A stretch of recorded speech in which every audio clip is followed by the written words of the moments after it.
The most challenging and frustrating part of any matrimonial battle for a man is ensuring a fair or nil maintenance amount for his wife. In almost all cases, the husbands try to suppress their real income, while wives try to project themselves penniless to extract the maximum amount. As per 2020 Supreme Court judgment Rajneesh versus Neha, both parties are required to furnish their income affidavits in a maintenance case. The onus to challenge and prove the actual numbers of your spouse lies with the other. However, it can be very tricky if either spouse, particularly the wife, shows nil income or just maybe 10,000 rupees as a bank balance throughout all the years in her affidavit. What can a husband do in such a scenario?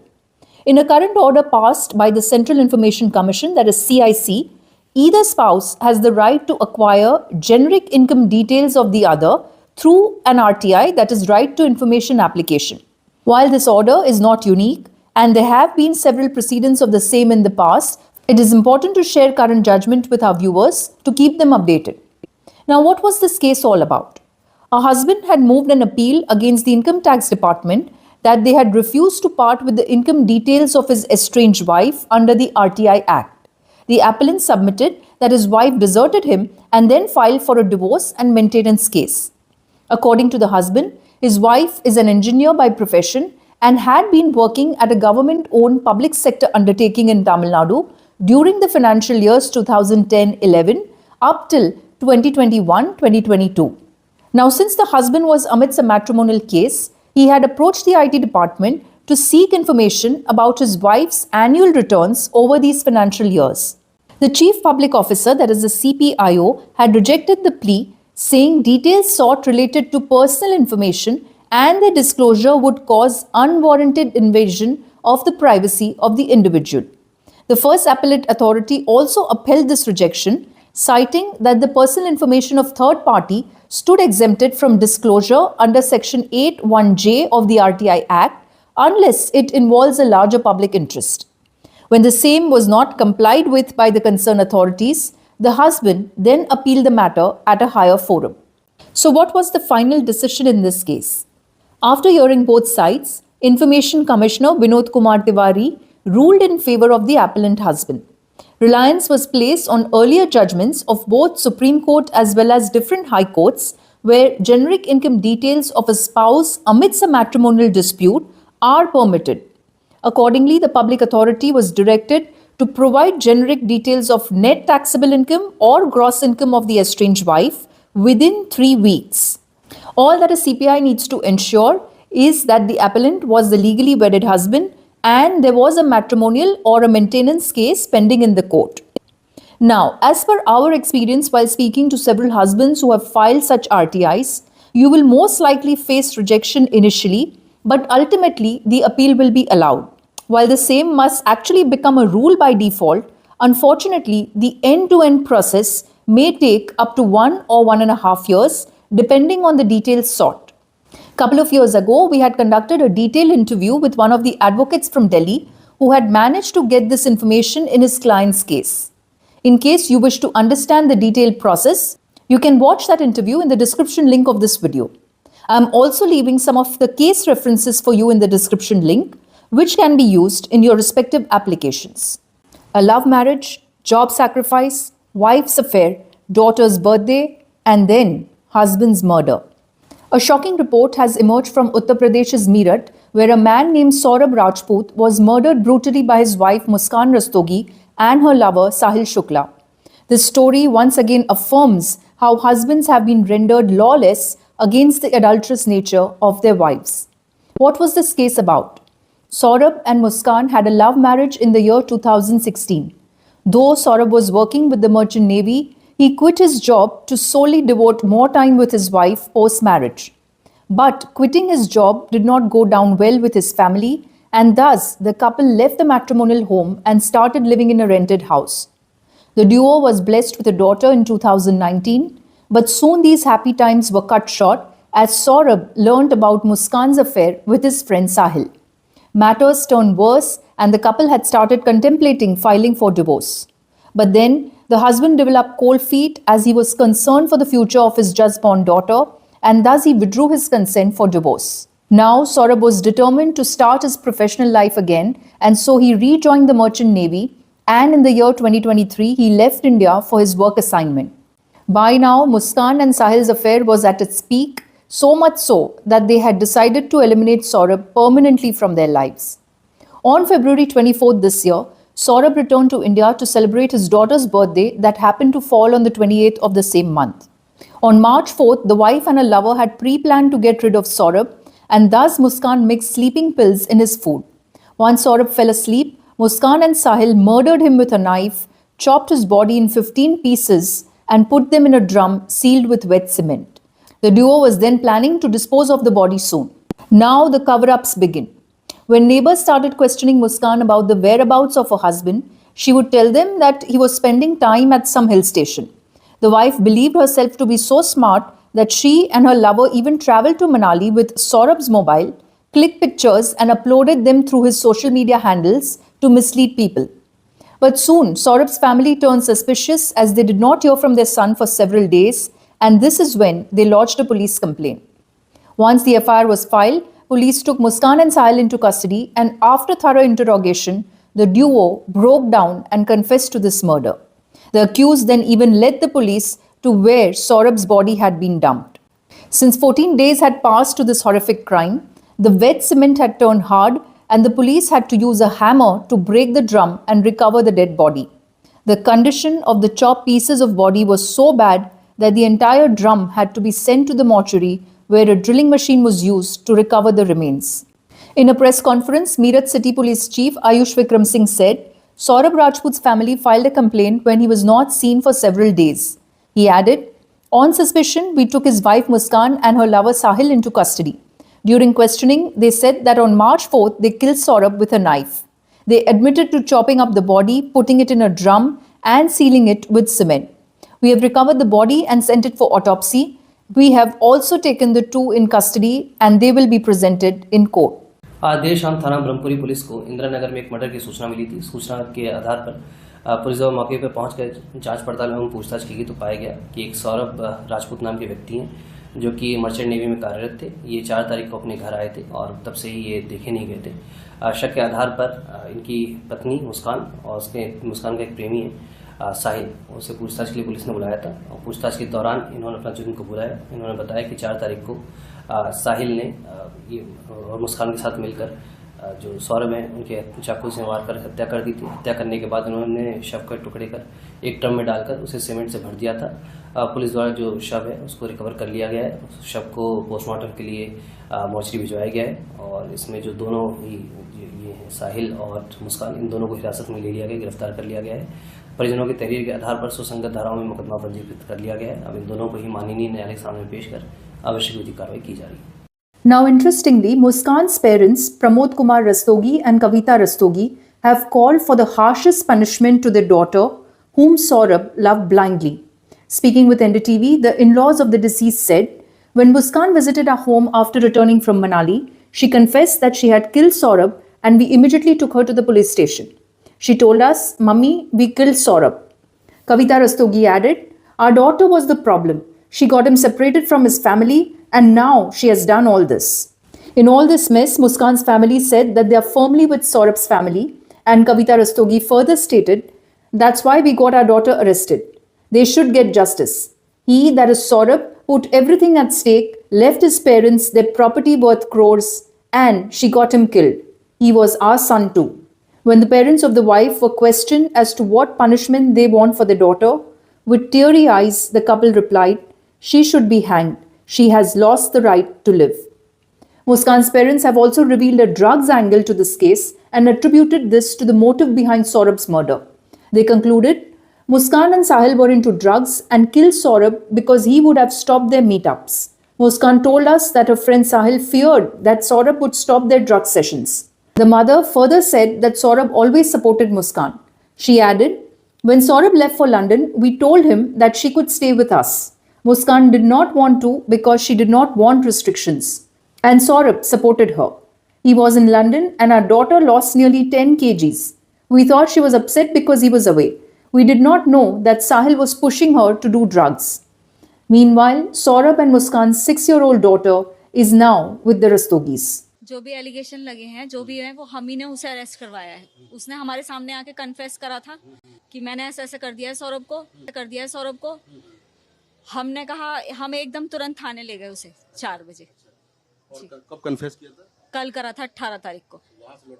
17 को आए थे वो, 18 को उसने हमारे सामने आके बताया है. क्या बताया था आपको? कि मम्मी ऐसे ऐसे हमने सौरभ को मार दिया है. एक सवाल ये है कि सौरभ से चलो रिश्ते खराब थे, मारने की वजह क्या है? मतलब ये कुछ बताया आपने? मारने की वजह ये बताई है कि उसका दोस्त उसे कह रहा था कि अब हम नशा नहीं कर पाएंगे, ये हमें रोकेगा. अच्छा. नशे की वजह बताई है कि हमें करने को नहीं मिलेगा अब नशा. मतलब साहिल बोल रहा था मेरी बेटी को कि अब हमें नशा करने को नहीं मिलेगा, इसलिए इसे मारना पड़ेगा. अच्छा. और इसके पहले कभी बेटी ने आपसे बताया कि सौरभ से रिश्ते कैसे हैं, क्या है कुछ? नहीं, वो 2 साल से, जब से लंदन गए थे सौरभ, ये अलग रेंट पे रहती थी. जब से इनकी शादी हुई ये ऐसे ही रहते थे अलग अलग. उनके अपने ससुराल में भी नहीं बनी शोभी की. 1 साल रहे उनके साथ ससुराल में. अब इनने सौरभ को क्या पट्टी पलाई, क्या करा, वो तो ये दोनों ही जानते हैं. इतना पता है कि सौरभ इससे ब्लाइंड लव करता था. अच्छा. लड़की ही बदतमीज थी हमारी. अच्छा. उसी ने उन्हें किसी तरीके से अलग करवाया और अब ऐसे कर रहा उन्होंने उसके साथ. Now, what is Voice for Men India take in this case? All marriages are not made forever. Some marriages fail miserably, and situations where either spouse wants to remarry someone else may take an ugly turn. One can say that Saurabh sacrificed his happiness for the sake of his daughter by opting to continue living with an adulterous wife. On the other hand, his refusal to consent for divorce led to this tragic end. Women like Muskan and her partner Sahil deserve zero mercy and must face stringent conviction. But sadly, neither Saurabh can come back now, nor his daughter will lead a normal life with one parent dead and another facing trial. A well-educated wife with experience in suitable gainful job ought not to remain idle solely to gain maintenance from her husband. This is what the Delhi High Court has ruled in its current order while rejecting a wife's appeal for seeking maintenance from her estranged husband. The Delhi High Court has observed that the law does not promote women to sit idle, as well as qualified women with an earning capacity shouldn't claim interim maintenance from their husbands. What was this case all about? The parties got married in December 2019 in New Delhi, and since the husband was working in Singapore, the couple immediately relocated in the same month. However, citing a marital discord, the wife returned to India in February 2021 and filed a maintenance case under Section 125 CRPC, claiming a sum of Rs 3,25,000 per month from her husband. What were the allegations made by the wife? The wife alleged cruelties at the hand of her husband and his family that forced her to return to India. It was also alleged that the husband got the wife's spousal visa revoked and thus she was stranded all alone in Singapore. Further, the wife accused the husband of keeping her valuables in his possession, due to which she was forced to sell all her jewelries and return to India. The wife then claimed that due to financial hardships, she started residing with her maternal uncle after returning to her home country. Accordingly, in June 2021, the wife filed a petition under Section 125 CRPC against her husband, praying for maintenance before the learned principal judge at Saket District Court. The wife also said that the parties got married at a later stage in life, where the woman was 36 and the man was 40 years of age in 2019.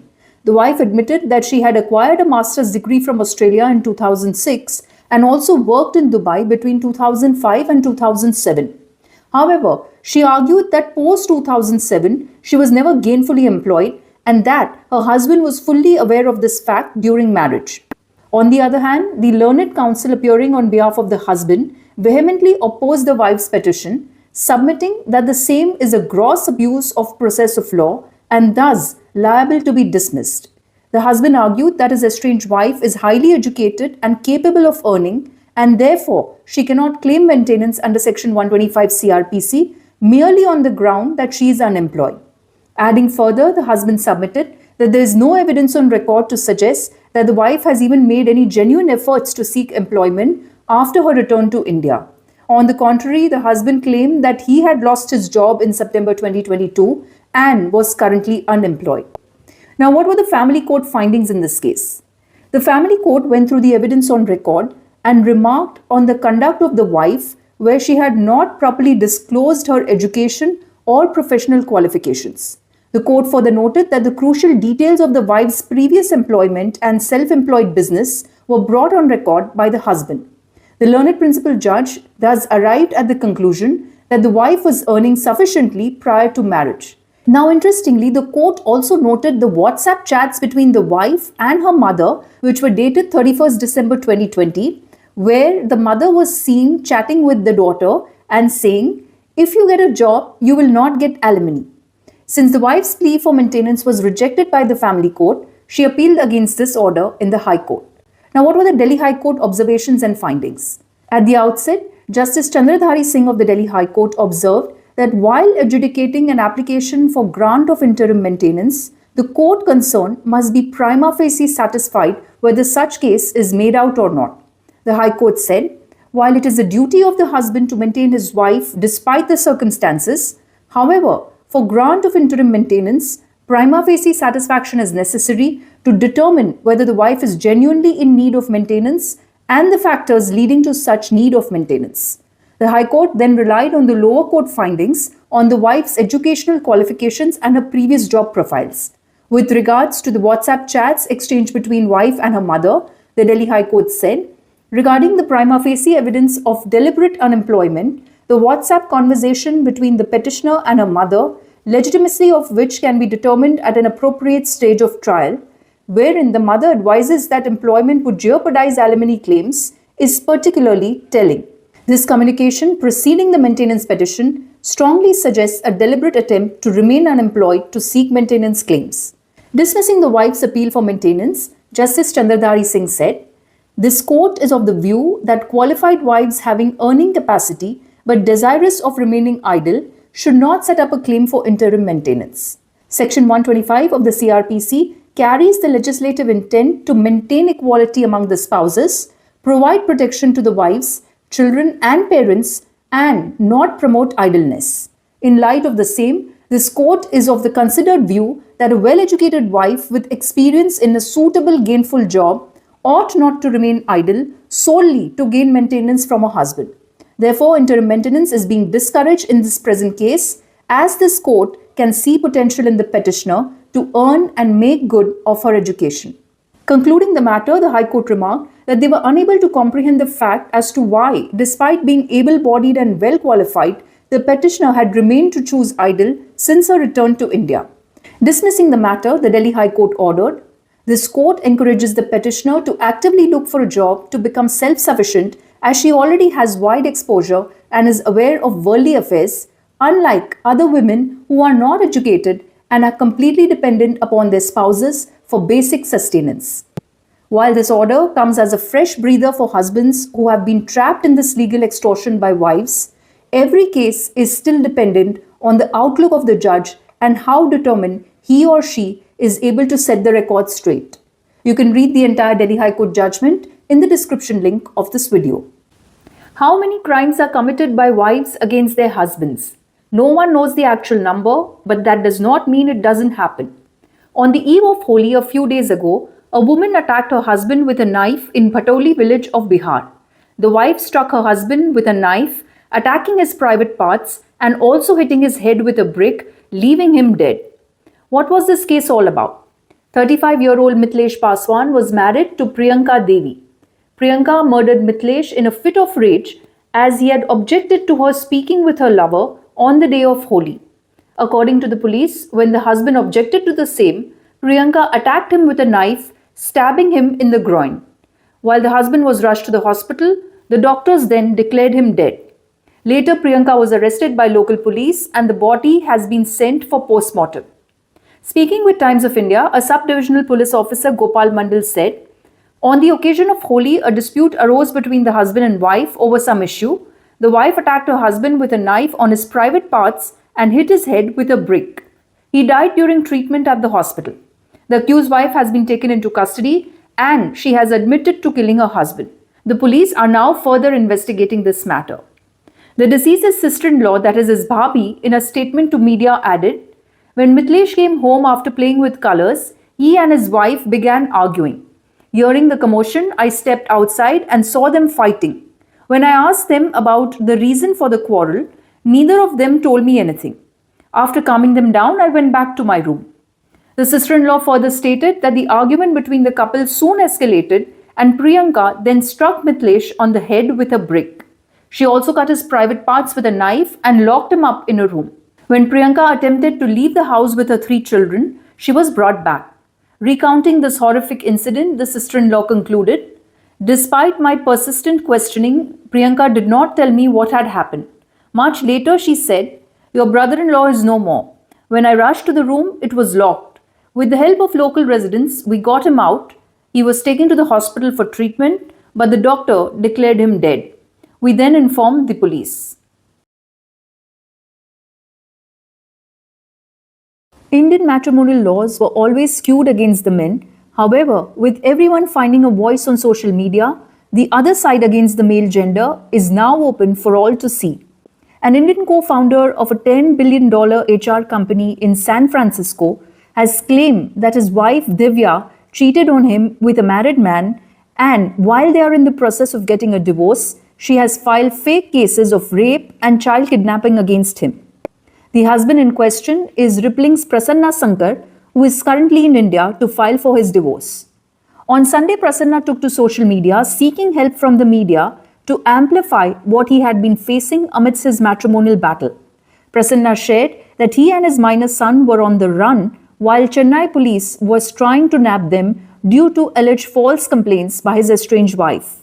Prasanna shared multiple threads on X which read as follows: "My name is Prasanna, who previously founded Rippling, a $10 billion worth company. I'm going through a divorce. I'm now on the run from Chennai police, hiding outside Tamil Nadu. This is my story. Born in Chennai, lived here for 20 years. I studied in NIT Trichy, where I met my wife. I was ranked as #1 coder in India, and I went to US to start technology companies. Me and my wife Divya were married for 10 years, and we have a 9-year-old son. Recently, our marriage broke down after I discovered she was having an affair with a person named Anup for more than 6 months. Anup's wife sent me the message my wife had sent to Anup and the hotel bookings she made for him. After that, we were negotiating the terms of how many $1 million I need to pay her as a part of our divorce. She was unhappy and decided to instead file a fake police complaint against me, saying that I hit her. Later, she made fake complaints that I raped her, that is, after 1 month of the alleged incident, that I circulated her nude videos, etc. The Singapore police have investigated these allegations, found them to be baseless, and has cleared me from all charges. I filed for divorce in India. She filed for divorce in the US to try and make more money from the divorce. She then proceeded to abduct my child to the US to help her with the divorce case. I filed an international child abduction case in the US, and the judge ruled in my favor and asked to return the child. Since she has violated laws in Singapore, she negotiated with me to instead come to Chennai, our hometown, and settle down here. We signed an MOU. I paid her approximately 9 crores and 4.3 lakh per month. I booked her and my son flight tickets to return them to Chennai. As a part of the MOU, we agreed 50-50 custody of our son, which happened for some time. Also, as a part of the MOU, she had to deposit the child's passport in a common locker since I was worried she would fly away. She refused to follow it. She started claiming that the MOU is not valid and she wants more and will go to the US again to file for the divorce. Concerned, I moved to the courts saying I'll return my child only after the passport is deposited in the locker. She did not attend the courts. Instead, she showed up to my hotel at 10 p.m. in the night and called my son to the lobby for 10 minutes, luring him, which I stopped. She then chose to call the police and filed a kidnapping complaint against me. The police knocked on the door in the middle of the night, before which I was able to escape with my son. I immediately sent the police my side of the story with my lawyers and explained that the child was voluntarily handed over. Prasanna said that the child was happy with him, showed him on a video call, and the matters were before court, and thus the cops shouldn't interfere. The cops were still trying to locate me, to my surprise. They hit my mom's house and asked for me. They kept pestering my friend Gokul, who helped me to pick up the child, saying that he will be made the main accused if he does not locate me. Afraid, Gokul left to Bangalore and told the cops it's between the husband and the wife and they should leave him alone. Instead, they raided him in Bangalore, with no warrant or papers or intimation to local Bangalore police, picked him up and brought him to Chennai. Last 3 days, he is in custody without any FIR. They are telling him if I don't surrender, he will be harassed. They have not produced him in front of a magistrate. Instead, every morning they call him to the police station and make him sit till night and then let him go. More recently, the threat is if I do not remove my Twitter posts, he will be in trouble. They've told him to tell me that they will find me and make me face the consequence of going to the media. The police and my wife will be conducting a joint press meet soon to accuse me of many crimes.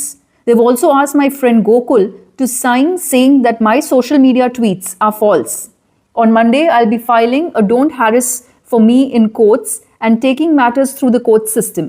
Meanwhile, my entire family is out of the state, hiding from the Tamil Nadu cops. Prasanna shared a judgment from a court in the US which had found his wife guilty of child abduction. He even added, my cell phone location, car, UPI, IP, everything is being tracked by the cops illegally without an FIR.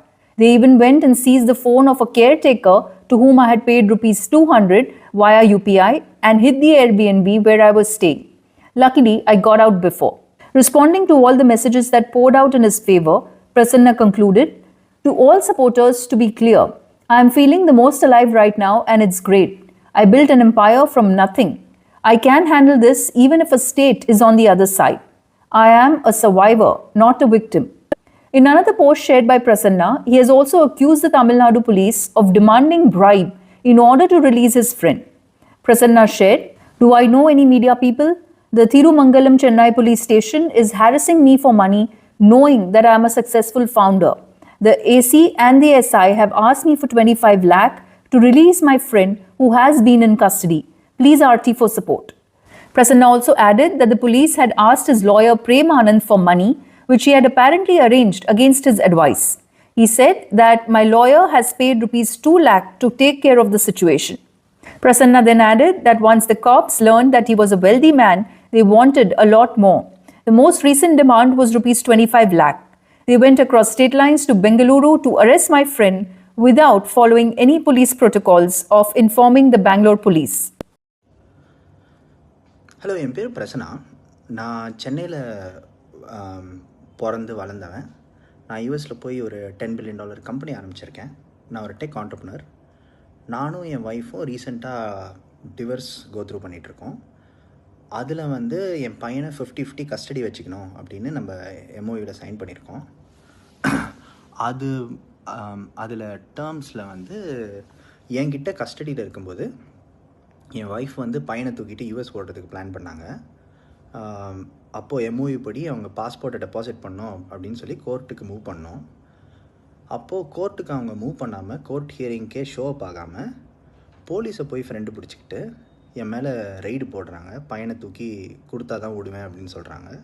சரி, பாஸ்போர்ட்டை deposit பண்ணுங்கள் சொன்னபடி, அப்புறம் பையனை 50-50 share பண்ணிக்கலாம், முன்னாடி எப்படி பண்ணிகிட்டு இருந்தோமோ அதே மாதிரி 50-50 ஷேர் பண்ணிக்கலாம் அப்படின்றதுக்கு போலீஸ் என்னை துரத்துறாங்க. என் ஃப்ரெண்டை தூக்கி உள்ளே வச்சுட்டு மிரட்டுறாங்க. நான் வந்தால் தான் அவனை விடுவாங்க அப்படின்னு சொல்லிட்டு. அவன் மேலே கேஸ் இல்லை, எஃப்ஐஆர் இல்லை, கம்ப்ளைண்ட் இல்லை. அவன் மேலே கிட்னாப்பிங் சார்ஜஸ் போட்டு எங்களை ஹராஸ் பண்ணுறாங்க. இப்போ நானும் எங்கள் அப்பாவும் தமிழ்நாடு ஸ்டேட்டை விட்டே வெளியில் இருக்கோம். என் பையன் என் கூட தான் இருக்கான். அவன் சந்தோஷமாக இருக்கான். அவனோட வீடியோலாம் நான் ட்விட்டரில் கூட ஷேர் பண்ணியிருக்கேன், பார்த்துக்கோங்க. Thank you very much. While Voice for Men India has put out this case, we must inform our viewers that these are allegations by the husband and the wife is yet to share her side of the story. What are your thoughts on these cases? Do you think India should now legalize prenuptial agreements? How can we bring about a change to make the government of India act in making gender-neutral matrimonial laws? Do share your opinions in the comments below.